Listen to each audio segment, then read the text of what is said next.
Welcome to English for Technical Aviation. Today's module is practical levels. Based on these modules, you will learn the difference between whenever the examiner asks you for a project as a level 1, you understand the difference between a level 2 and the difference between a level 3. Understanding these levels will help you better prepare for the exam, have a wealth of understanding of the difference of what the examiner is looking for. On the satisfactory performance, the examiner or DME, it's looking for you to follow instructions, for you to look at the reference, and for you to provide the safety precautions that takes care of the projects.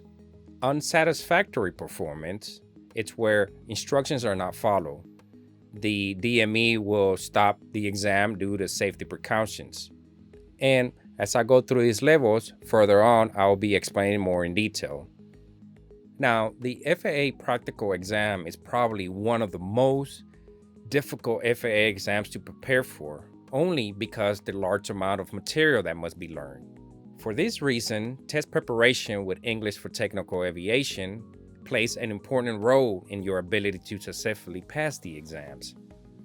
However, in no way do we encourage you to memorize our test preparation materials. Instead, use your test videos and this guide as aid to gain an independent understanding concepts and procedures. Ultimately, you will find the materials training modules helpful throughout your training with English for Technical Aviation. Our goal at ETA Pro is to help you answer questions you have about the practical preparation, and it will allow you to focus on the projects that the DME assigns you. Throughout these modules, the performance levels will be discussed. Most importantly, the details and description will be covered in detail and cover all the practical levels that you'll be encountering during your exam. Now, in order for you to pass satisfactorily, you have to meet the requirements of the performance. Now, the practical project also includes the skill levels that you have to reach in order to complete the projects.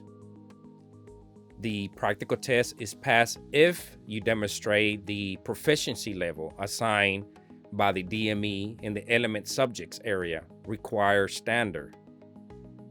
It is not expected for you to memorize all given formulas that you are required to perform in various elements of the practical test. However, wherever relevant, you must be able to locate and apply the necessary formula to obtain the correct solutions.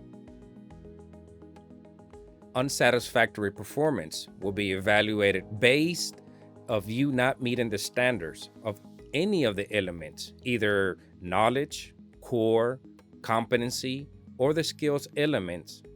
The associated projects are failed, and thus the practical test is failed.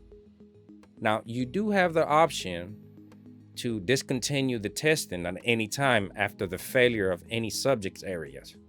However, you are entitled to be credited for only those subjects areas satisfactorily completed.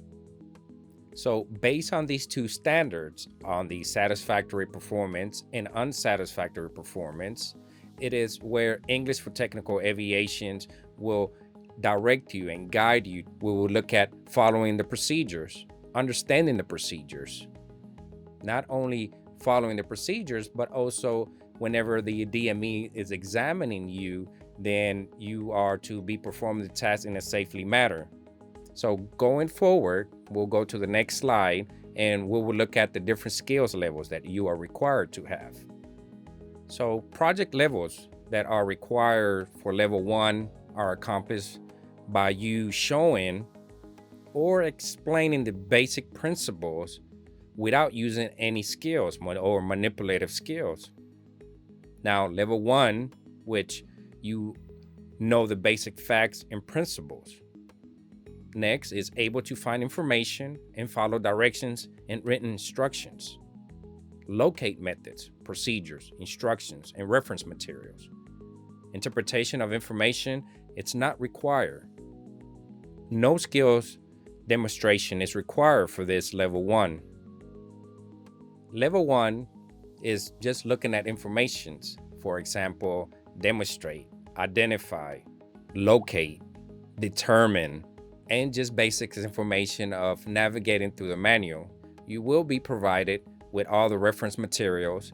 And one tip that I would recommend is for you to learn how to search it. And with English for Technical Aviation, we will provide you that information and how to look up that information. Navigate to the 4113. Also understand the handbook's table of content for each area or subject that you'll be covering. So by you understanding this, it will help you not only locate that information, but will help you interpret that information, meaning that next will be a level 2. Now, level 2 projects require you to have knowledge of general principles, and you must demonstrate limited practical applications. For these projects, you will likely be required to demonstrate sufficient manipulative skills to perform the basic operations. Know and understand principles, theories, and concepts. Be able to find and interpret maintenance data and information, and perform basic operation using the appropriate data, tools, and equipment. Now, in level 2, a high level of skill is not required also. So on level 2, it's where after you identify the information, meaning that you have located the reference data and information, you are to explain to the examiner what's the step or the next procedure as you would on your normal job. Think of it as you performing your job tasks at work, that you're first of all, you have to identify the reference. Once you identify, then you gather all the materials, the tools, and equipment necessary for you to perform the task. So once you identify and gather all the data and interpret it and explain it to the examiner, then we'll move on to the level 3. Now, the level 3 projects require to have a high degree of knowledge of general principles and to demonstrate a high degree of practical application.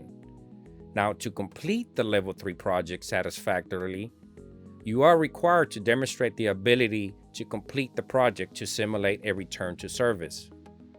This is the Approval Return to Service Standards. Know, understand, and apply facts, principles, theories, and concepts. Understand how they relate to the total operation and maintenance of aircraft. Be able to make independent and accurate airworthiness judgments. Perform all skills operations to a return to service standard using the appropriate data, tools, and equipment. Inspections are performed in accordance with the acceptable or approved data. Now, in level 3, it is fairly high skills level and is required for you to perform and to satisfactorily pass the requirements. Level 3, it's where you actually do the performance, the actual hands-on on the projects assigned by the examiner. So level 1 is to identify, locate, determine, to look at your reference data. What is it in hand that you are looking for? The discrepancy, for example. Level 2 is that once you have determined all the materials, toolings, and locate the required data or the standard or in accordance with, then you are to explain to the examiner what's the next step. Level 3, which is the final highest level that mostly all these projects throughout the exam, it's going to be a level 3. It's where you do the hands-on and you have to demonstrate to the examiner that the information that's being read and interpret, it's being followed. And one of the items that you must specifically look at is the safety part of it. I hope that all these materials have helped you understand